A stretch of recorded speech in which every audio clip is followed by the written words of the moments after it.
여기에 한국인인 것을 숨기고 싶어 했던 한 남자가 있습니다.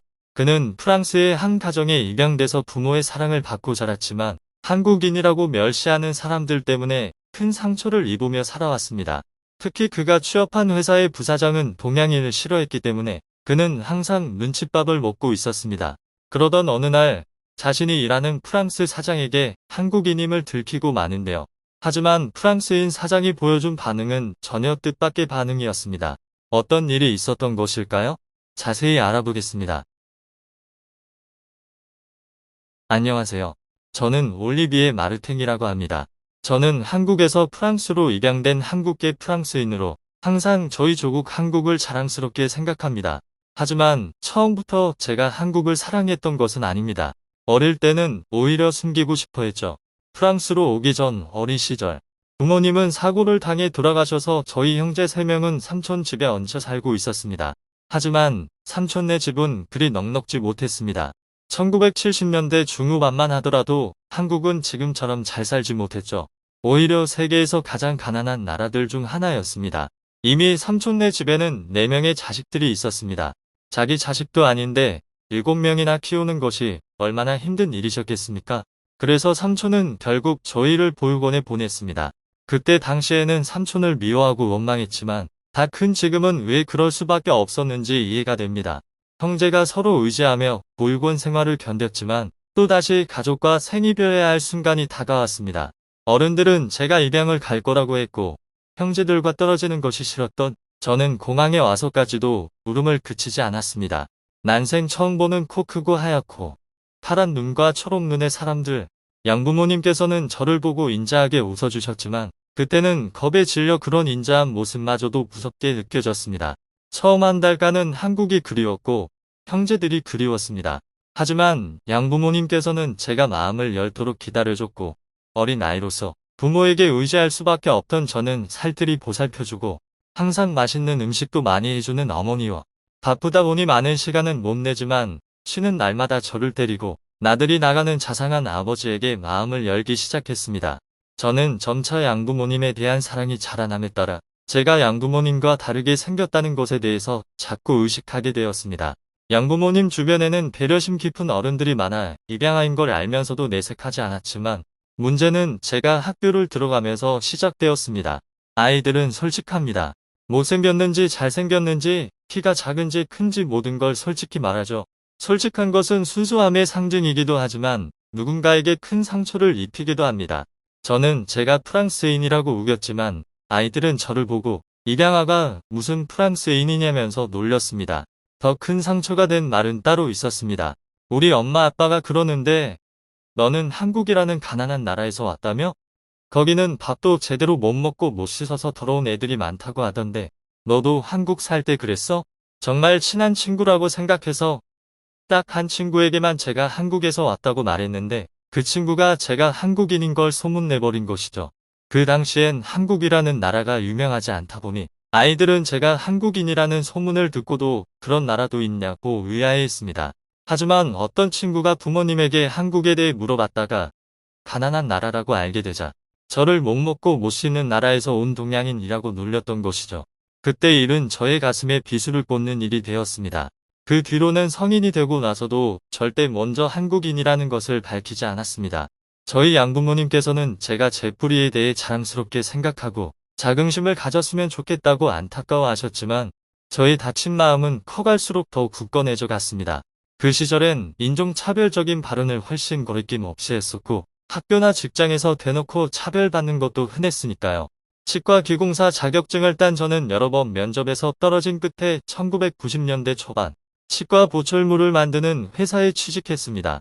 저는 어릴 때부터 프랑스에서 자라 의사소통하는데 전혀 문제없고 모든 교육과정을 프랑스에서 마친 사람이었는데도 불구하고 회사들이 토종 프랑스인을 선호한다는 것을 알 수 있었습니다.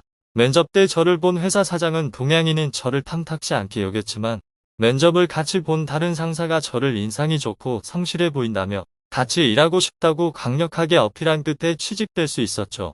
어릴 때부터 손재주가 좋았던 저였기에 회사를 다닌 지 2년도 안 돼서 사람들은 참 솜씨가 좋다고 제 능력을 인정해줬습니다. 하지만 그 뒤로도 회사 사장은 저를 볼 때마다 영 마땅찮은 시선으로 쳐다보곤 했어서야. 특별히 저에게 일을 더 많이 시키거나 무례하게 대하는 것은 아니었지만 다른 직원들과 확연하게 다른 태도의 퉁명스러운 시선만으로도 기분이 좋지 않았습니다. 왜 사장이 저를 그렇게 안 좋아하는지 알 수가 없었죠. 그러던 어느 날 저는 친한 회사 직원들과 술집에 모여 오순도순 이야기를 나누고 있었습니다. 그때 있던 동료들이 상당히 술에 취한 상태였고 무르익은 술자리에는 진솔한 이야기가 오갔습니다. 회사에서 만난 동료긴 했지만 사이가 좋다 보니 서로 집에 자주 초대하곤 했고 사적인 이야기도 자주 했습니다. 옛날 과거 이야기를 하던 동료들은 부모님이 이혼하셨던 가정사 혹은 결혼한 와이프와 이혼한 이야기 등 자신의 상처를 이야기했습니다. 먼저 동료들이 자신의 치부를 드러냈기 때문인지 그때 술 취한 저는 벼랑간 용기가 났습니다. 저도 사실은 한국에서 프랑스로 입양되었다는 말을 했고 처음에 학교에 갔을 때 동양인이라고 놀리는 것 때문에 힘들었다고 제 상처를 고백했습니다. 친구들은 그런 저를 다독이며 위로해줬고 한국인이면 어떻고 동양인이면 어떻겠냐고 말하면서 그 밤은 그렇게 훈훈하게 끝나는 듯 했습니다. 하지만 저는 일주일 뒤 그때 한국인이라고 고백한 걸 후회하게 되었습니다. 일에 관련된 게 아니면 저한테 말도 안 걸던 사장이 저에게 혹시 한국인이냐고 질문을 해온 것입니다. 저는 사장이 제가 한국인인 걸 어떻게 알았는지 혼란스러웠습니다. 아무리 기억을 더듬어 봐도 제가 한국인인 걸 말해준 건 그 술자리가 유일했습니다. 거기 있던 동료 중 한 명이 제가 한국인인 걸 떠들고 다닌 게 분명했습니다.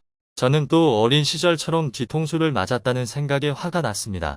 그런 와중에도 사장은 한국인이냐고 재차 물어왔죠. 거짓말은 할 수 없었기에 저는 한국인이 맞다고 털어놓았습니다. 안 그래도 동양인을 싫어하는데 가난한 한국에서 왔다고 하면 더 싫어하겠구나라고 울적해졌습니다. 하지만 사장의 반응은 전혀 예상 밖이었습니다. 아 그래? 자네 한국인이었구먼. 괜히 오해했군. 사장은 난생 처음으로 저에게 미소를 보여줬습니다. 저는 어리둥절한 눈으로 사장을 쳐다보았습니다. 사장은 제 어깨를 두들기더니 수고하라며 갑자기 가버렸죠. 나랑 몸이 닿는 것도 싫어하던 사장이 내 어깨를 두들긴다고? 이게 무슨 일이지? 저는 영문을 알 수 없었습니다. 더 놀라운 일들은 그 뒤에 벌어졌습니다. 그 다음날 아침, 사장이 저에게 먼저 좋은 아침이라고 아침 인사를 건넨 것입니다. 제 인사조차 건성으로 봤던 사람이 말이죠. 사장이 저를 탐탁지 않아 한다는 건 이 회사에 있는 다른 사람들도 다 알고 있었기에 옆에 있는 동료도 입을 딱 벌리고 놀라워했습니다. 일을 시킬 때도 말투도 훨씬 부드러웠고 저를 볼 때마다 차가운 시선도 사라졌습니다. 180도 달라진 사장의 변화에 적응을 못하던 저는 점심시간에 상사에게 사장의 사연을 듣고 나서야 왜 태도가 변했는지 알 수 있었습니다.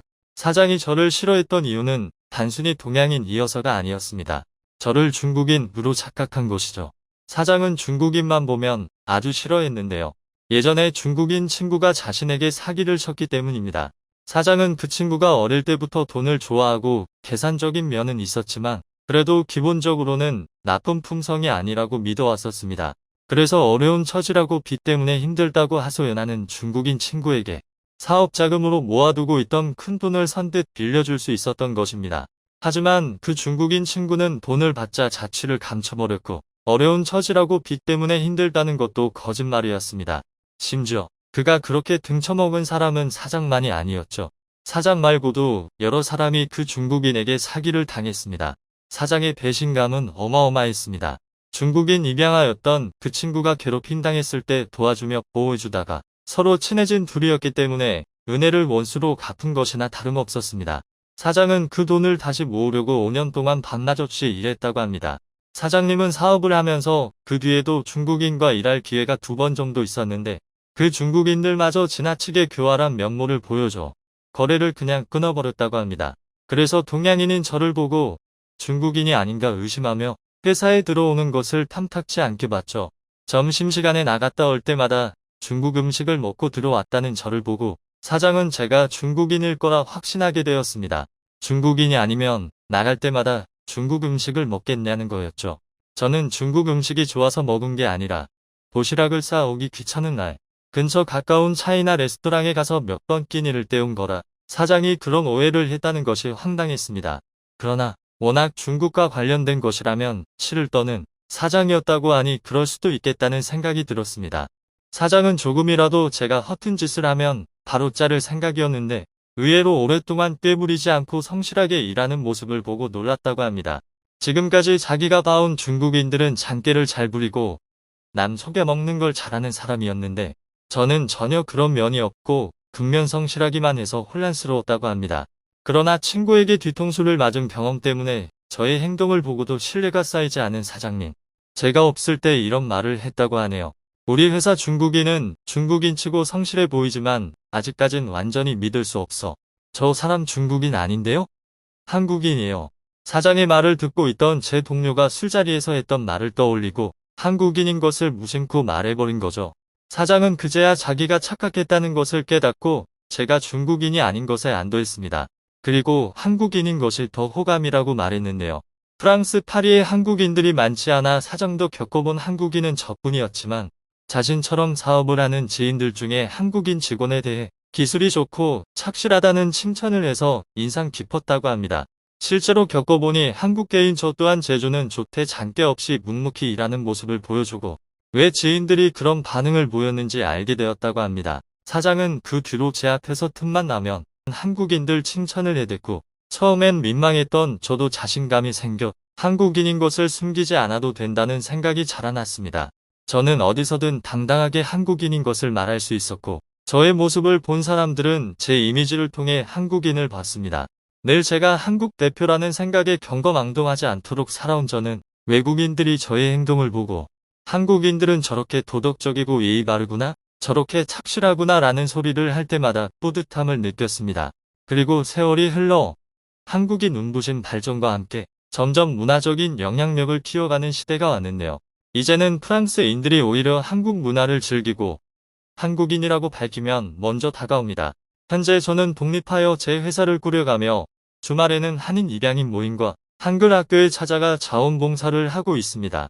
더 많은 사람들에게 한국 문화를 알리고 싶고 저와 같은 고민을 했던 한인 입양인들에게 자기 정체성을 부끄러워하지 않아도 된다고 말해주고 싶기 때문입니다. 내년에는 딸아이와 함께 한국에 가 제 잃어버린 형들을 다시 찾을 계획을 하고 있습니다. 제가 꼭 형제들을 찾을 수 있도록 여러분도 기도해 주셨으면 좋겠습니다. 한국인 입양아 마르탱 씨의 이야기 재밌게 잘 들으셨나요? 슬픈 과거를 딛고 당당하게 한국인임을 인정하게 된 그의 이야기를 들으니 같은 한국인으로서 죄송스러운 마음이 들기도 하고 한편으로는 뿌듯하기도 합니다. 클립 뉴스에서는 여러분의 사연을 기다리고 있으니 언제라도 재밌는 사연이 있으면 보내주시길 바랍니다.